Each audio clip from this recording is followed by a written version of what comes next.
very much, and thanks to everyone who's come tonight for what is a very important discussion. And let me say it's a privilege to speak with Simon tonight. The last time I think I did a meeting of this sort on the platform with me was Candy Udwin celebrating the victory of the National Gallery workers after 112 days of strike. I hope it doesn't require Simon to have 112 days of strike, but we should recognise that behind the rise, the inspirational rise of Jeremy Corbyn is precisely the sorts of struggles that are exemplified by Candy and by Simon and by socialist activists up and down the country who have fought to change the atmosphere about the possibility of resistance, and it has resulted in the political earthquake of Corbynism. It's often a difficult and tough time to be a socialist, a fighter for women's rights, a fighter against racism, a fighter against catastrophic climate change.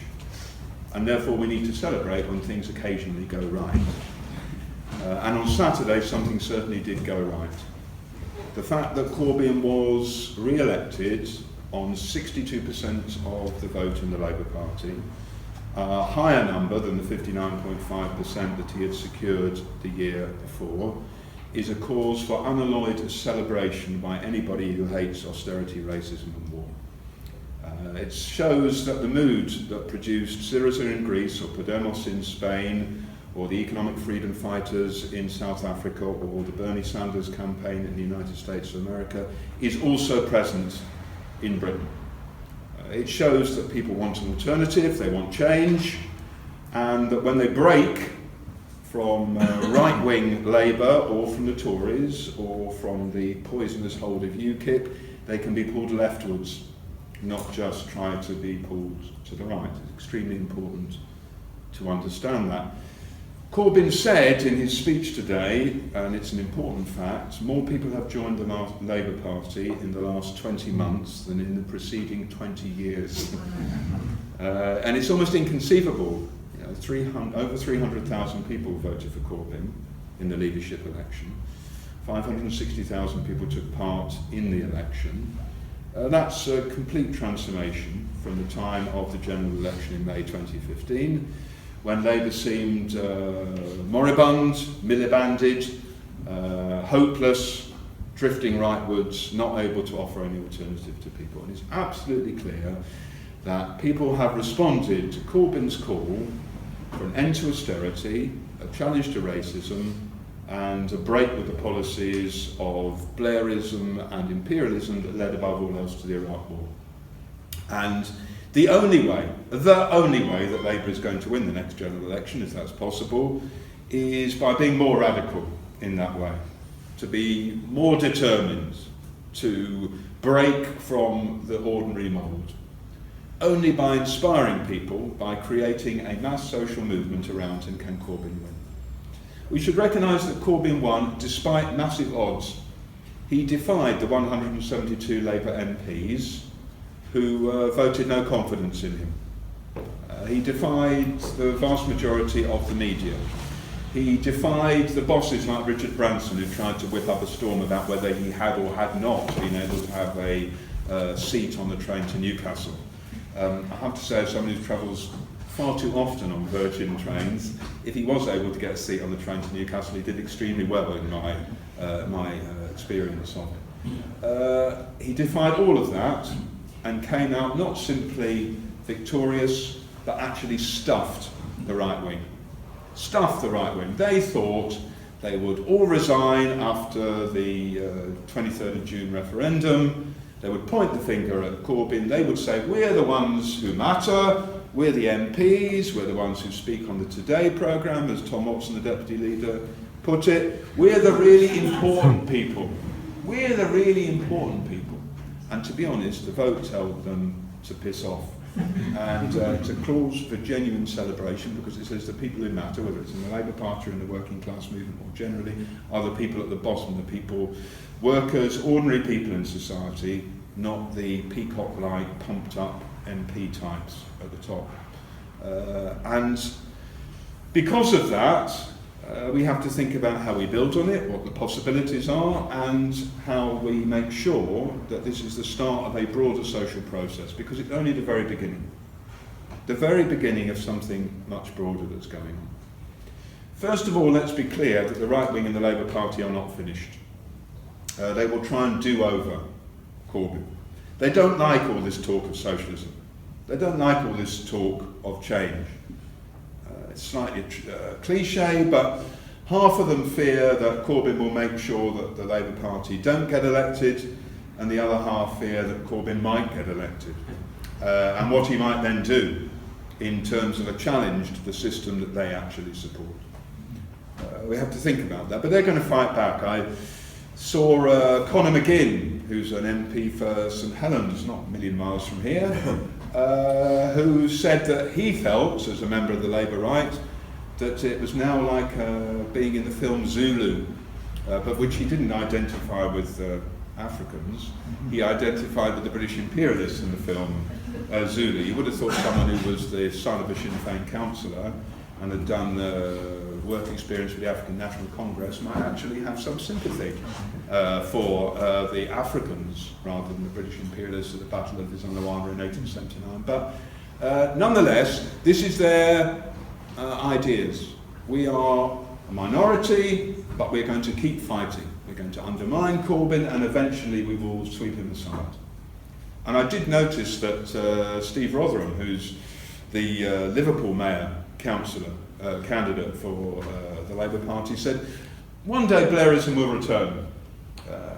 Rotherham's on the left, by the way. He's, Corbyn's parliamentary private secretary. But one day Blairism will return. Not quite in the same way, but it will return. I don't think that's at all inevitable.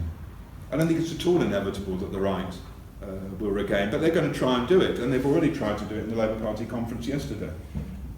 They managed to win a very important vote around the rule changes, which meant that Corbyn lost power on the National Executive, for example. They won a motion which supported fracking and nuclear power, even despite the fact that the energy spokesperson had denounced fracking the day before and said that it wouldn't be part of Labour's energy policy. And they are putting pressure on Corbyn, and I think Corbyn and all of us are faced by choices about where we go from here.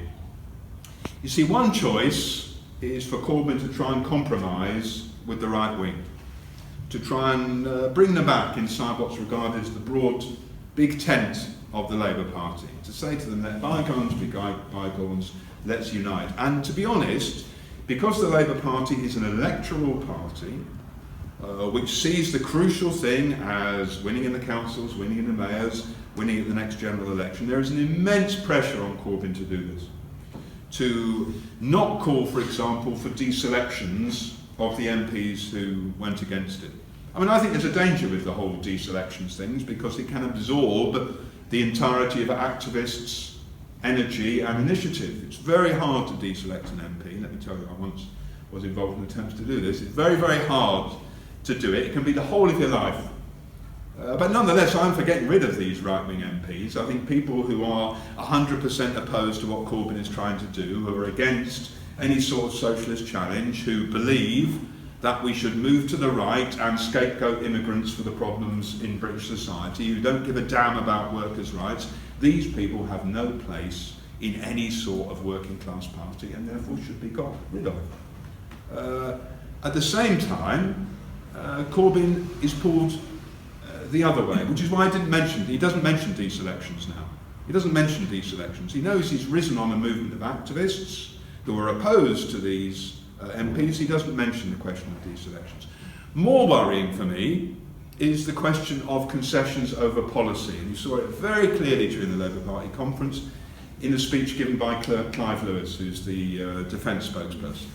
Clive Lewis is a Corbyn supporter, seen as one of the central figures in Corbyn's fight against the right. He made a speech in which he said, I have some doubts about Trident nuclear missiles, but actually we have a policy of supporting Trident renewal, and he said to the reporters afterwards, I won't be coming back to challenge that policy before the 2020 general election. Now, I know that the question of Trident nuclear missiles is one of the things that has been a central element of Jeremy Corbyn's politics for very many years. Opposition to war, opposition to nuclear weapons. But it's very interesting. Jeremy Corbyn didn't mention Trident in his speech today in the Labour Party conference. Instead, he allowed Lewis not simply to talk about how they were going to support Trident, but also to give a paean of praise to NATO, the North Atlantic Treaty Organisation, the military alliance, which is central to how the United States carves up the world, how this was part of Labour's values and so on. An element of truth, by the way. Labour took Britain into the NATO military alliance and so on, as well as secretly starting the start of the atomic bomb programme during the 1945-51 government. There's an element of truth in that, but come on! It is extraordinary that Jeremy Corbyn, who we know is completely opposed to spending, the figure is according to the CND, the Campaign for Nuclear Disarmament, £205 billion in the lifetime cost of Trident, as well as threatening to destroy the whole of the planet. We know he's opposed absolutely to that, but he is allowing one of his allies to say, we're not touching that. Now why? Why? Because there's this pull to compromise on the right. To say, I don't want to cause difficulties inside it. I don't want to upset the trade union leaders. Len McCluskey, who's one of my allies, leader of the Unite Trade Union, Tim Roach, the leader of the GMB trade union. I don't want to upset these people who are in favour of Trident renewal. This is of great danger, it seems to me. Corbyn got to where he was because of a movement outside the Labour Party of strikes, of protests and so on, of people relentlessly campaigning over issues over many, many years. He has to stick with that movement, not to get pulled towards compromises with the right. This is a central argument, I think, which Corbyn will have to face in the future. Then there's the question of where are we going to go in terms of how the Labour Party can win. And here there are, again, two versions of this.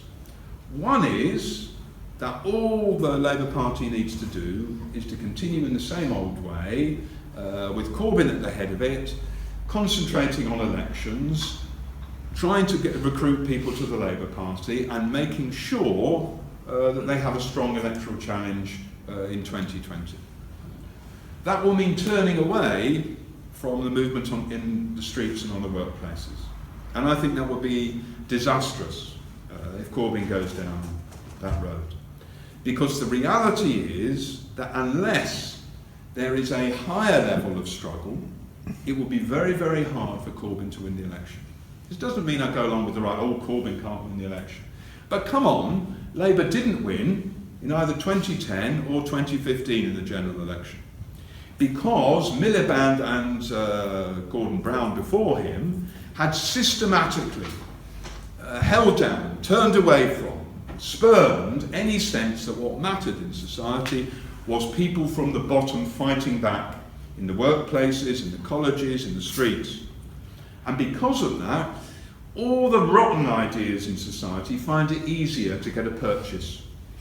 When people were on strike in 2011, the biggest strike we've had in British history for a very, very long time, up to 2 million people on strike over their pensions, the ability of scapegoating, of blaming migrants and refugees, of turning against people because they come from another country, of blaming young people or women or whatever it may be for the problems in society, that has much less purchase upon people.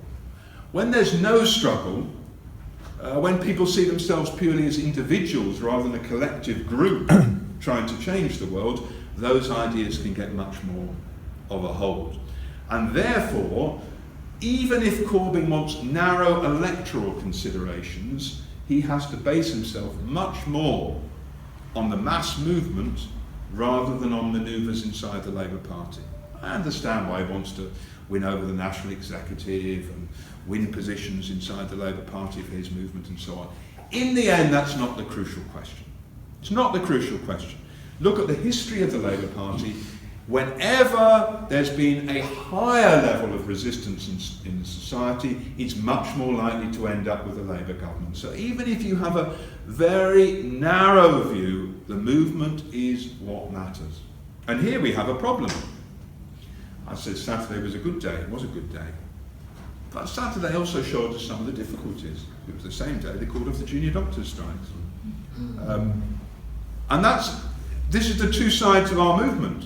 Immense political transformation around Corbyn and what he's done inside the Labour Party.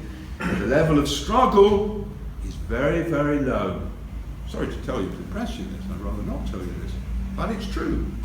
The level of strikes in British society is the second lowest since 1891.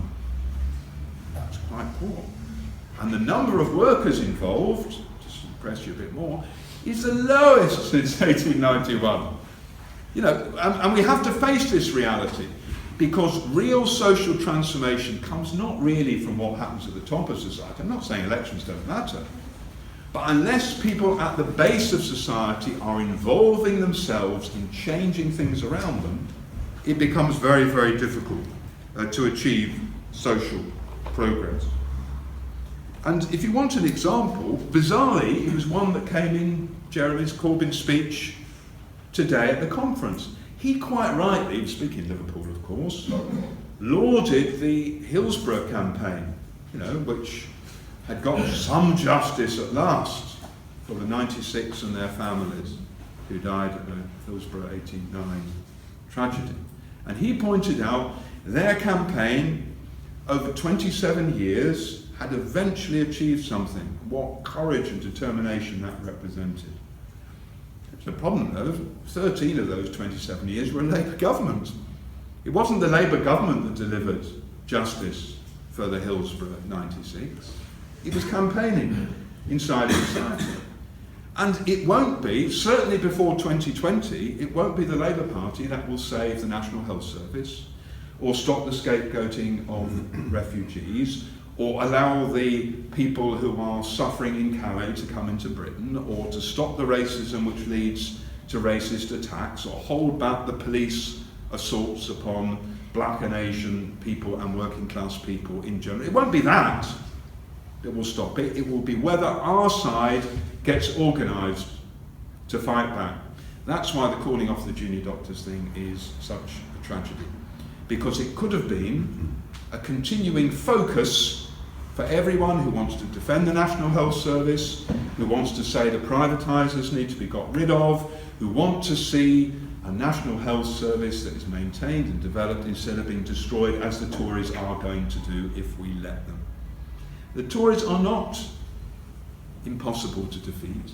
They're not all powerful.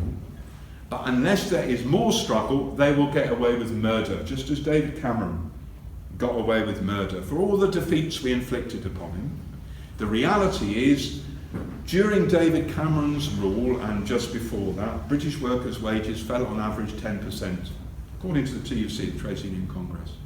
A fall that is matched only in the social catastrophe that is Greece. And therefore, we need more struggle. This is where Corbyn has to place his emphasis. It's a good thing, by the way, that he told everyone in the Labour Party, to go onto the streets on Saturday to campaign against grammar schools. A disgusting segregationist policy. Most of you are far too old to have done the 11 plus, but it was a process that was deliberately designed to say some of you will go to grammar schools, the rest of you will be herded into secondary moderns, where you will be told your job is as carriers of water and hewers of wood, and that's the highest expectation you can have of your role in society. May wants to bring back something like that. Economics segregation, educational segregation, which confines a large number of children to never being allowed to think that they can fulfil their potential in any way. Great that Corbyn told people to go on the streets on Saturday and campaign about that. I wish he'd actually told people to go to Birmingham for the demonstration of the Tory party conference, but no, one mustn't be too greedy about these things. And if Corbyn places the emphasis on struggle, he will find very, very many people who will support him around this. Because there are obvious issues that we should all be united around, whether we're in the Labour Party or not, about the question, about the question of fighting against racism. It's a big issue, it's a major issue in our society. Everyone needs to come to the Stand Up to Racism conference in London on the 8th of October. 1,114 people were registered for it when I left London today. It's going to be a major conference. Jeremy will speak at it. It will be very, very important to unite around that. We can unite around the call for £10 an hour minimum wage. The danger is it gets dragged off into the question of inside the Labour Party. If that happens, Corbyn will be done over. That's the truth. Corbyn and the trade union leaders, the same trade union leaders who played such a poor role during the junior doctors' strike. Why did the junior doctors call off their strike? Partly because of the vacillations, the pusillanimity, the weakness of the junior doctors' leaders in the British Medical Association, but actually, I think, more because they didn't have a sense of solidarity wider inside society. You know, why didn't the other trade unions call for a national demonstration to support the junior doctors, call for everyone to go to their picket lines, tell their members, particularly in the hospitals but more widely, to be part of solidarity with the junior doctors? If we'd had that, we could have won that strike. That's the truth, and it would have been very, very important. So we can unite around those things, and they will be very important. But then we have to, in the last 5 minutes, think about some bigger questions. What would happen if Corbyn won? That's a delicious prospect. If Corbyn wins the next general election against Theresa May, or whoever they throw up, it will be fantastic. It will be a great achievement. But then the problems will only begin. They'll only begin because we know, don't we, that the ruling classes don't in any way respect democracy. They're not going to say, oh, Jeremy's been elected. So he's said he wants to bring in 500,000 social housing, half of them council houses. He wants to bring in an investment bank. He wants to renationalise the railways. He wants to get rid of PFI, the privatisation scheme in the hospitals. He wants to have a national education service and so on. Okay, he can do all of that. That's not what their response will be. Their response, we're going to destroy him. We're going to destroy him by investment strikes, by manipulation of the currency, by the bond market and so on. And that's not just, I think that will happen. This is what happened to Syriza in Greece, elected in January of 2015 on an anti-austerity mandate. Yanis Varoufakis, the former finance minister of the Syriza government, that said when he went to meet the European Union, the International Monetary Fund, their reaction was he might as well have been singing the Swedish national anthem as talking about what he wanted to change. They didn't give a damn about democracy. The same way, François Hollande, more right-wing than Syriza, but actually quite similar to the Labour Party in many ways, elected in 2012 in France as president. They won the parliamentary elections, the local elections as well. Here, all the elements of power apparently were in the hands of the Socialist Party in France. A brief little period of reform in France, and then a massive assault from the bond markets, from the bankers, from the bosses and so on. Result, Hollande reverses all his policies, creates mass disillusion amongst working people in France, and allows the rise of the Front National, of Marine Le Pen, the fascist organisation in France. Now, that's not inevitable. I'm not saying I've seen this film before and I know the ending. That's not my argument. My argument is we're not going down that road. We're not going to go down the road of putting all our hopes simply in the election of the Corbyn government and then creating a situation in which the power of capital is poured down upon that government and it's then broken or betrays us. That's not what we want. What we want is to say it's fantastic that the Labour Party has trebled its membership since May 2015. And it's not just about the people who've joined. In every university, in every workplace, in every community, the idea of are you for Corbyn or against Corbyn is creating a ferment of political discussion. Do you think he's mad? Is he the hope of the future? And it's creating a potential for a much bigger movement inside society. But it can't be confined to the Labour Party. It has to be a much bigger movement than that, which draws on people inside the Labour Party and outside the Labour Party, and is not constrained by the politics of the Labour Party, centred fundamentally on elections and winning change through Parliament. The crucial developments in society come outside Parliament. In the streets and the workplaces is where it will be decided. And therefore, we have to say, our vision is always with Corbyn against the right wing. Always. Always with the movement on the streets and the workplaces, fighting back against the Tories. But if we are to be successful, we also need to keep an independent movement which isn't dragged by the priorities of the Labour Party rather than the priorities of the movement itself. And we need to say that real change comes not from the top of society but from the bottom of society. Our vision of socialism is not just a little bit more state intervention and rather nicer people at the top of society. No.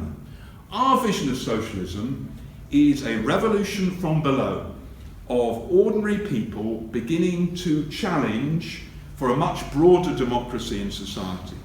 That people will decide where the resources of society are and where the priorities of society are. And it will take power from the bosses and the bankers who will always have the interests of the elite at heart and begin for the first time to say genuinely democratically how our society should be run. And in the course of that, they will begin to tear out the roots and divisions of racism and women's oppression, and they will also say that we are not going to allow anymore a system to exist which pushes us continually towards war and towards environmental catastrophe.